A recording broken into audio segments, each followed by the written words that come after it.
dahil pagmamahal ang nangunang sangka. Bakit iniisip ng anak ko na ginagayo mo nilang ako? I don't know. Nagbabaka sakali lang ako kung gusto mo ulit magtrabaho sa restaurant. Jude, pagkatapos ng lahat ng nangyari sa atin, alam mo, isasagot ko dyan. O ayan na, Cookie. Dalhin mo na ang sopas sa iyong papa. Aba, kailangan natin pigilan si Cookie at ang palayok na yan. No, there's Cookie. Oh my God! What are they doing?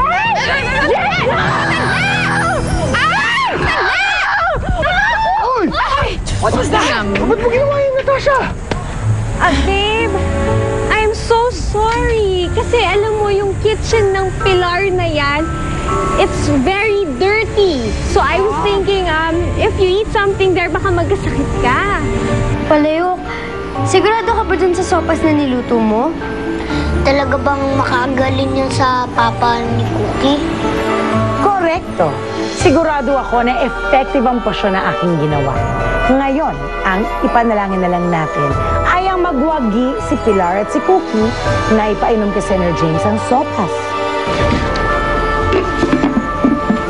Sino yung nagsasalita? At nag-i-Espanyol pa, ha? I'm just concerned. Shut up! Babe. No, you shut up, Natasha. But babe, At huwag mo kong matawag na babe, ha? I can call you anything I want because you're my husband. At hindi ko alam paano tayo nakasal. Pero ito susiguraduhin ko sa'yo, Natasha. Hindi kita mahal. Hindi ko maaaring mahalin ng babaeng nagpapahirap sa anak ko. Papa, magaling ka na! Alam mo na yung tunay na ugali ni Auntie! Oo, nakakapag-isip na ako ng maayos. Oh, hell! Hindi ko alam paano tayo napupunta sa mga ganitong sitwasyon, anak. Kasi po ginayong makainin ng Auntie. May sinabi ka nga ganun dati pero hindi ako naniwala. Pero parang tama ka eh. Kayo, sagad hanggang buto kasamaan nyo, gagayumahin nyo ako para lang manakawan yung anak ko? So sue us. Let's see if this Gayuma thing will stand in court. Ibalik nyo yung 20 million na kinuha nyo kay Cookie. No way. Oh, James, my dearest husband, my sweetheart. Have you forgotten that you married me? So whatever belongs to that daughter of yours belongs to you. And what belongs to you belongs to me. Kasi ipapawalang bisa ko yung kasal na yon. Dahil hindi ako papayag na gamitin mo ako para nakawan tong anak ko. Oh, wow. Don't be so melodramatic, James. Do you honestly think na papayag akong magpakasal ka sa kapatid ko? Yeah. You're so stupid. Your marriage was a sham. It was fake! Wala nga kayo, pinaikot nyo ako. Pinaikot nyo kaming mag-ama. Oh, yeah. How can you do this? Pinaglaruan niyo kapatid ko. Oh, yes, indeed. And it was such an entertaining and interesting game, right? It was fun. I know. I loved every second of it. Especially pag nakikita ko na sinasaktan mo yung anak mo para lang ipagtanggol ako. Meron ka pang ganito eh.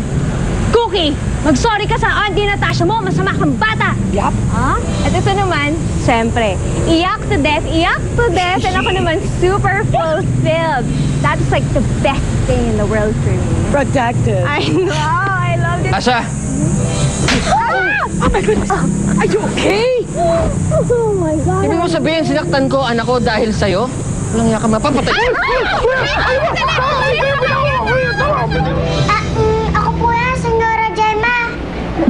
Talaga? Yan? Ang galing mo naman. Marunong ka pala mag-Espanyol, ha? Ay, teka.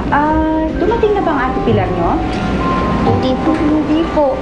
Wala pa? Wala pa po. Kaya nangyari sa batang na yun? Oh my God! Demon! I am going to kill you and I will not forgive you for this! Hindi mo ko kailangan patawarin. Kayo, hindi ko patatawarin magkapatid.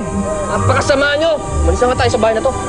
We don't need your forgiveness. Buti nga sa inyo! Umalis na tayo. Di ka na nga! Becky, ang kasal ninyo ni Natasha? Opo. Tsaka ginayuma lang ako ng babaeng yun para maluwag siyang makahingi ng pera nitong sila Cookie. Napakasama talaga niyang babaeng yan. Talaga ba naniniwala ka na ginayuma ka niya? Well, Lo, yun din ang akala ko eh. Apparently, it's the truth. Natasha admitted it. Paano naman nagamot ang paggagayuma ni Natasha kay James, Aber?